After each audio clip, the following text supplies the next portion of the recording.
Hello, ladies and gentlemen, and welcome back to Common Sense Crypto Channel. As with you always, this is Rich doing another video today on XRP.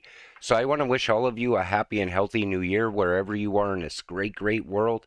We're going to talk about XRP. I'm going to start with the big news of the day. Now, a lot of money was moving out of the Alameda wallets, and right away, everyone in all the communities all throughout crypto said it's Sam Bankman-Fried moving that money. But he says someone else is moving the money out of Alameda wallets, not him. But not like he's lied about stuff like this before. He says he doesn't even have access to them anymore. So is Sam guilty or not? That's what it comes down to. But it's just strange that money starts moving now that he's out on bail. The Moscow Exchange, Russia's largest bourse, said yuan ruble trading volumes would surpass dollar ruble trading volumes next year as financial links between Moscow and Beijing continue to intensify. After the West blocked Russia's central bank from dealing in U.S. dollars, euros, and pounds and froze about half of $300 billion of its international reserves, Moscow accelerated a campaign to shift its sustainable reserves into more accessible currencies. I remember when that happened. And I said, this is creating a whole new timeline as far as ISO about digital currencies. Because the next thing that happened was Russia launched a CBDC, said they're going to back their digital currency by palladium. I said, this is exactly how cryptocurrencies are going to get backed in the future by some sort of precious metal. And the rest of the countries throughout the world watch those sanctions get put on Russia. They don't want to have any part of that in the future. They don't want to have sanctions put on them. That's why we see country after country trying to join the BRICS nations. And you would think our president would wake up and say, hey, you know, the central banks are stockpiling gold. Countries are stockpiling gold. Maybe we should stop spending, but nope, this is what we got here in the U.S. On the same day, President Biden tweeted that climate change is an existential threat to the world. The hypocrite in chief had the 1.7 trillion omnibus bill flown to him in St. Croix so he could sign it into law while on vacation before Friday's deadline. You can't even make this stuff up at this point. And again, it's such a hypocritical scheme that they're running. Climate change while they're jet setting around the world. They don't want me or you eating red meat while they're having steak dinners. They're out driving in all these major caravans. Every time the president goes from one town to another, there's 8 vehicles. But yet they don't want me or you driving a gas-powered vehicle. We have to switch to an EV for climate change to save the planet. It's such a hypocritical world we live in. I think people are misdirected by choosing a party. The only difference between Republican and Democrat is the speed at which the two parties travel. But it's obvious they are on the same tracks. Otherwise, Biden would not have just signed a $1.7 trillion omnibus spending bill with the aid of Republicans. That's why I'm always telling you, these people are all on the same agenda. It all goes right back to that World Economic Forum. I believe the World Economic Forum has a lot of ties inside of our government. It's not just Biden. It goes much deeper than that. This $1.7 trillion comes with a 4% finance charge. Why do we pay taxes if they can just print money? Now, I said it before, I hate the fact that we have to pay taxes here in the U.S. because we watch all that money get squandered away like it's nothing. We work hard for our money. You know, we're about to change our lives through crypto. We're about to get some sort of life-changing money from XRP at some point. We're going to have to pay a 20% capital gains, maybe even more. And that money will get squandered away as well. And it comes off the fact that they're trying to say that they need this money to keep the government open. I say let the government shut down at this point. They're not doing any good by any of the people here in the U.S. Let's face it. We have homeless people lining up all over our city streets. We have people that can barely make ends meet. They can barely feed their families. And these people go on spending sprees all the time, and they send most of the money overseas somewhere.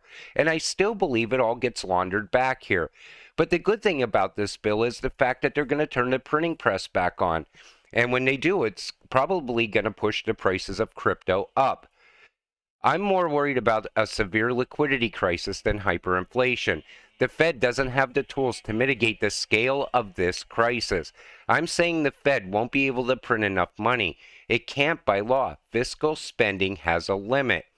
And I believe at some point we are going to end up in that major liquidity crisis. But I think it's going to be a global crisis. It's not just going to be here in the US. And when that comes, they're going to lock up the banks. You're not going to be able to get your money out of the bank. We see it happen in other countries now overseas. Liquidity crisis will set this off. So we see here all trading platforms require tight linkages with trusted, fast, and secure cross-border payment mechanisms such as GPI. While DLT-enabled trade is taking off, there is still little appetite for settlement in cryptocurrencies and a pressing need for fast and safe settlement in fiat currencies. But the problem is that liquidity crisis is going to be what brings in XRP. It doesn't matter what any of these people think right now. When that liquidity crisis comes, I think it's going to get really bad really quick. They're going to have no choice but to bring in Ripple. Ripple has a worldwide patent for on-demand liquidity, and we are on the brink of a worldwide liquidity crisis. You can do the math yourself. That's what's going to give XRP its price in the future. When you see all those on-demand liquidity corridors opening up, look out, because and then you have to also look at the FOMO money that's going to pour into XRP when that happens. Because soon as XRP does hit $1 again, watch how fast the money comes in. When Binance collapses FTX style, crypto bros will write, no one could have seen it coming, and call the event a black swan. Now, I believe there could be one more black swan event inside of crypto. I don't think Binance is going to fall, though. So many people keep saying it. Wait till the day Binance goes down. That's going to be the worst thing to happen to crypto. But I think it could be something more like Tether because of this. Sam Bankman-Fried's only way out is ratting on Binance and Tether. Who else will Sam grass up? Everybody he's ever met, heard, whoever shook his hand or even glanced in his direction is getting ratted on. Snitches get riches, apparently. Now, I said it before. I believe Sam knows a lot about Tether. They were so close there in the Bahamas. And again, people wanting Tether to collapse or Binance to collapse, you got to remember something. It's like standing on a bridge hoping the bridge collapses at this point. If you invest into crypto, you should not want either of that to happen. Because if Binance or Tether went down, I believe it's going to hurt crypto and it's going to take a long time to recover. The only hope we would have at that point is that major liquidity crisis happens here in the US and abroad, and then all of a sudden the US dollar starts plummeting, pushing the prices of crypto and stocks up. Like I said before, I believe the stock market really has one more blow off top in it. I believe Bitcoin has one more blow off top in it. But I'm going to say it again. Once you get to profit taking in Bitcoin, you should run from it. It has no utility and no place in the future.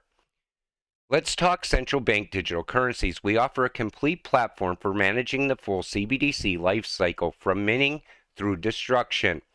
Now, we know Ripple is so tied to CBDCs. Once that liquidity crisis happens, I believe that's when they will bring in the new financial system. And once that goes live, that's it. If you're not invested at that point, your days of becoming rich off of crypto will end, unless you're going to put in massive amounts of money. But the problem I see in the future is I don't believe XRP is really going to fluctuate anymore. I still believe it has to be a stable coin in the future. If it's going to move money on a daily basis throughout the world, it can't be moving up and down in value the way it does now. And the only thing that could happen before then is regulations come, and those regulations are also going to play a big factor on the crypto space as well. That has to happen as before ISO, in my opinion. As far as XRP, it needs that regulatory clarity. XRP is a bridge currency for CBDCs. White paper says the key is to accumulate before it goes live. XRP will be the bridge cross-border payments around the world. A lot of people think this is definitely going to happen next year. And like I said before, if you're not holding when that new system goes live, that's it. Anybody holding before then is going to get massively rich very fast. That's when you got to take a step back. Think before you go on a massive spending spree. Plan for the future. But until then, we just got to stay patient, stay strong, and wait. With that said, I'm going to wrap up this video. I want to thank you all for watching. I appreciate all of you watching my videos. And again, Happy New Year. We'll see you in the next one. Have a great night.